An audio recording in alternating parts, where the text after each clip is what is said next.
America में चिंता दूर करने और लोगों की समस्याओं को दूर करने के लिए कई शहरों में मेडिकल क्लासें लगती हैं। कई मनोवैज्ञानिक क्लिनिक हैं जिनका असली उद्देश्य उन लोगों की समस्याओं को दूर करना है जो चिंता की वजह से बीमार हैं। चिंता करने वालों के लिए यह क्लास एक वरदान के समान है, क्योंकि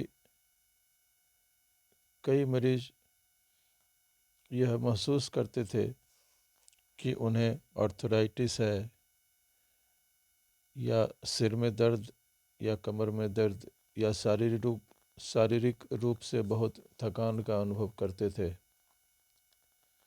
और वे सचमुच इस दर्द का अनुभव करते थे।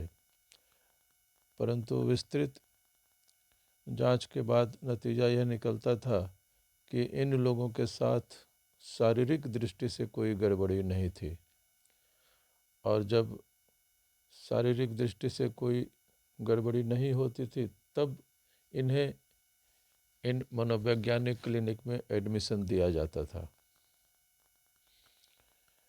इन मरीजों को यह बताने से कोई फ़ायदा नहीं था कि वे घर जाएं और भूल जाएं। अगर बीमारियों को भूलना उनके लिए इतना ही आसान होता तो वे खुद ही यह कार्य कर चुके होते।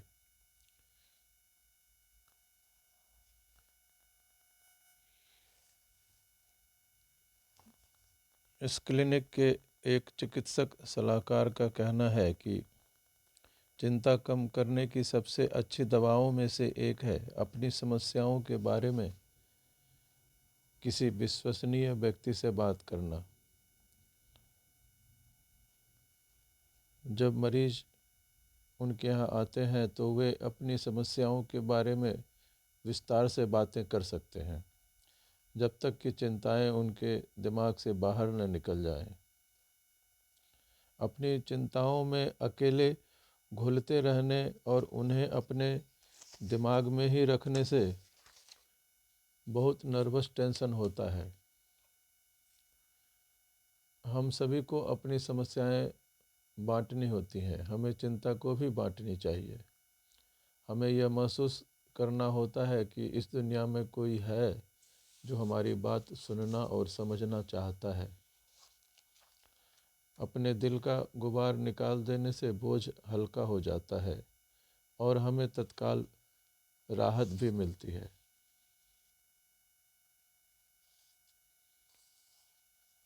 एक बार एक महिला को सिर्फ बोलकर अपनी चिंताओं के जाल से बाहर निकलते देखा गया। उसकी चिंताएं घरेलू थीं और जब उसने पहली बार बोलना शुरू किया तो लगातार बोलती चली गई, लेकिन लगातार बोलने के बाद धीरे धीरे वह शांत होने लगी और अपनी बात समाप्त होने के बाद वह बहुत ही हल्का महसूस कर रही थी। तो क्या समस्या सुलझ गई थी? नहीं, यह इतना आसान नहीं था, लेकिन किसी से बात करने की वजह से बदलाव आया। थोड़ी सी सलाह और थोड़ी सी मानवीय सहानुभूति मिलने से बदलाव आया और वह क्लिनिक में बार बार आने लगी। जिस चीज़ से सचमुच बदलाव आया वह थी शब्दों में छिपी प्रबल उपचारक शक्ति। मनोविश्लेषण है क्या? यह शब्दों की उपचारक शक्ति पर ही आधारित है। अगर कोई मरीज अपनी अंदरूनी परेशानियों के बारे में बोलता रहे, सिर्फ बोलता रहे, तो इसी से उसे राहत मिल जाती है। ऐसा क्यों होता है?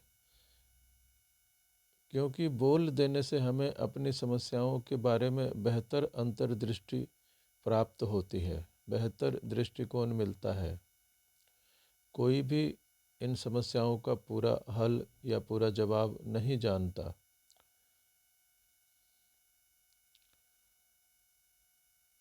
पर अपने दिल का गुबार निकाल देने से बोझ हल्का हो जाता है और तत्काल राहत भी मिलती है।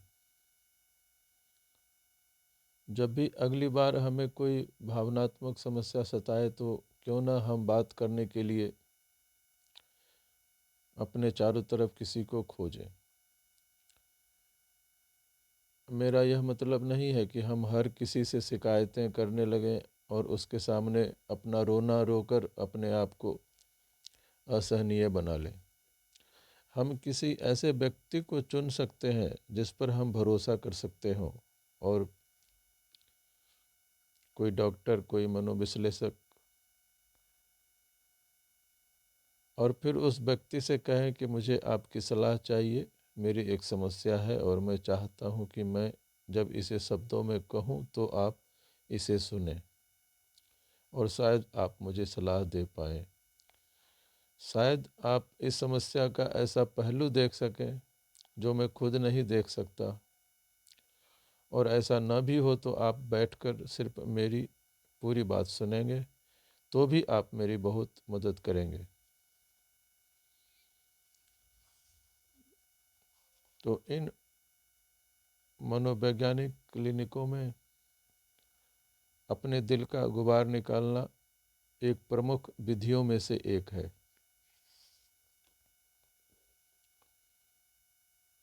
कुछ ऐसी भी चीज़ें हैं जो आप अपने घर पर कर सकते हैं।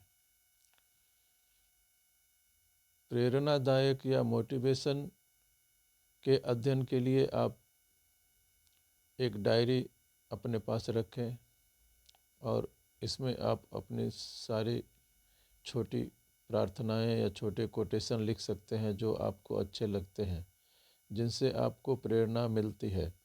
और फिर जब किसी दिन आप परेशान हो या आप उदास हो, निराशा में घिरे हो, तो आप इस डायरी में देखें। हो सकता है कि इस डायरी में आपको परेशानी का हल मिले। यह एक तरह से आध्यात्मिक इंजेक्शन का काम करता है। दूसरी सलाह यह है कि दूसरों की कमियों के बारे में ज़्यादा देर तक न सोचें।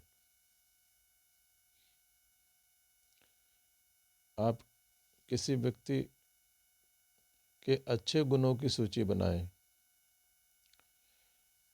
लोगों में रुचि लें, ऐसे लोगों में रुचि लें जो आपके साथ जुड़े हैं, दोस्ताना हैं।